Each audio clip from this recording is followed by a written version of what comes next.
And every Sunday morning, a church bus would come through the complex, through the project, and I knew if I was outside waiting on that church bus, it would pick me up. So I would every Sunday I went to church. I'd get dressed up in whatever fancy clothes I had, which were not fancy, trust me. But back then you used to get dressed up to go to church. Now they just show up in shorts and flip flops. It's a different time. But I'd get dressed up in whatever I thought was nice clothes, and I'd be out there waiting on that church bus.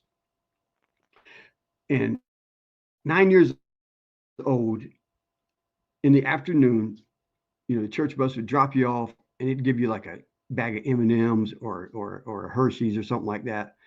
So I'm 9 years old. I'm stepping off this church bus, and as I'm stepping off, the bus driver yells at me, "Hey, Brian!" And I step down, and I look at him, and I grab my candy bar a little bit tighter because I ain't, maybe he's gonna ask for it back. I ain't giving it back. I'm gonna run.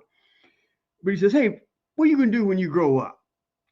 I mean, I'm looking at him, and I'm looking at the apartment I'm getting ready to walk into, and I'm looking back at him, and I'm 9 years old. And right now I'll be 61 this year, and I still don't know what I'm gonna do when I grow up. So I know I didn't know at 9. But I looked at him, and I looked at that apartment, and I looked back at him, and I said, I don't have a clue what I'm gonna do when I grow up, but I know exactly what I'm not gonna do. And he smiled just a little bit, had that little handle, you close the door, and drove away.